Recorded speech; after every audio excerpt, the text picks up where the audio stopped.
Every group of female friends has the funny one, the one you go to when you need a good cry, the one who tells you to suck it up when you've had a hard day. And this group was no different, except that this was a community of groundbreaking women who came together first to become teammates, then friends, and then family, in the least likely of places, on the Special Operations battlefield. This was a group of women whose friendship and valor was cemented not only by what they had seen and done at the tip of the spear, but by the fact that they were there at a time when women, officially at least, remained banned from ground combat, and America had no idea they existed. This story begins with special operations leaders, some of the most tested men in the United States military, saying, "We need women to help us wage this war." America would never kill its way to the end of its wars, it argued. It needed more knowledge and more understanding. And as everyone knows, if you want to understand what's happening in a community and in a home, you talk to women, whether you're talking about southern Afghanistan or southern California. But in this case, men could not talk to women because in a conservative and traditional society like Afghanistan, that would cause grave offense. So you needed women soldiers out there. That meant, at this time in the war, that the women who would be recruited to serve alongside Army Rangers and Navy SEALs would be seeing the kind of combat experienced by less than 5% of the entire United States military. Less than 5%. So the call went out. Female soldiers, become part of history, join special operations on the battlefield in Afghanistan. This is in 2011. And from Alabama to Alaska, a group of women who had always wanted to do something that mattered alongside the best of the best and to make a difference for their country answered that call to serve. For them, it was not about politics. It was about serving with purpose. And so the women who came to North Carolina to compete for a spot on these teams, which would put women on the special operations front lines, landed and found very quickly a community the likes of which they had never seen, full of women who were as fierce and as fit as they were and as driven to make a difference. They didn't have to apologize for who they were, and in fact, they could celebrate it. And what they found when they were there was that all of a sudden, there were lots of people like them. As one of them said, it was like you looked around and realized there was more than one giraffe at the zoo. Among this team of standouts was Cassie, a young woman who managed to be an ROTC cadet, a sorority sister, and a women's studies minor, all in one person. Tristan, a West Point track star who always ran and rode marsh with no socks and had shoes whose smell proved it. Amber, a Heidi lookalike who had always wanted to be in the infantry, and when she found out that women couldn't be, she decided to become an intel officer. She served in Bosnia and later helped the FBI to bust drug gangs in Pennsylvania. And then there was Kate, who played high school football all 4 years and actually wanted to drop out after the first to go into the glee club.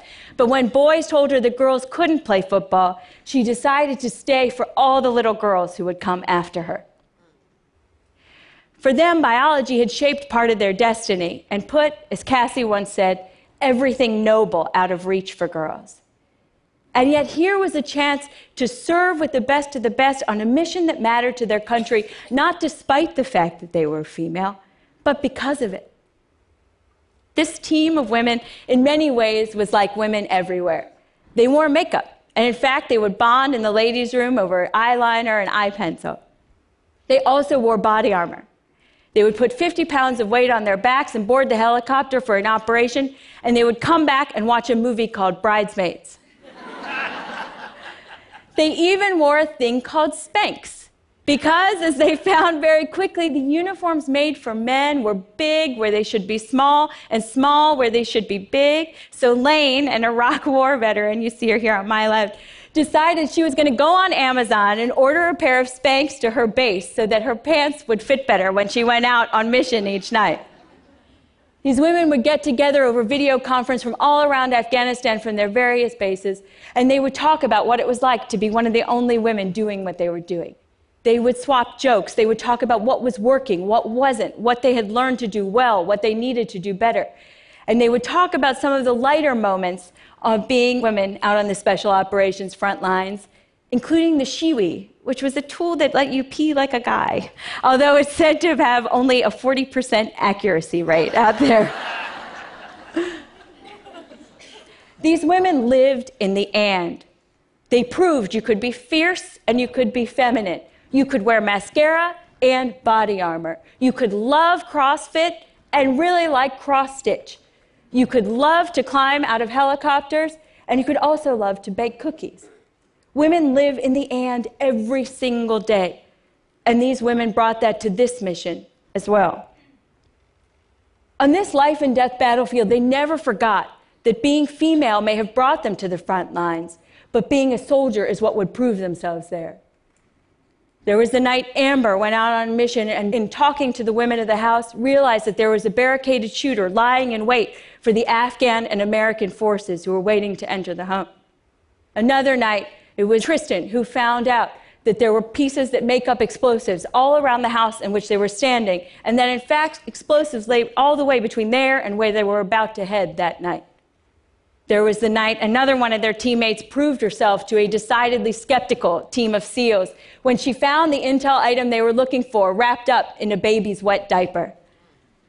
And there was the night that Isabel, another one of their teammates, found the things that they were looking for and received an impact award from the Rangers, who said that without her, the things and the people they were looking for that night would never have been found.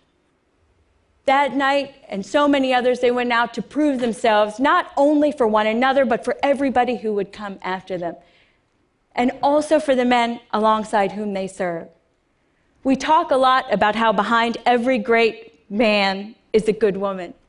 And in this case, next to these women stood men who wanted to see them succeed. The Army Ranger who trained them had served 12 deployments. And when they told him he had to go train girls, he had no idea what to expect.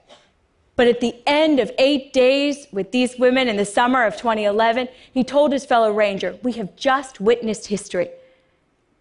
These may well be our own Tuskegee Airmen."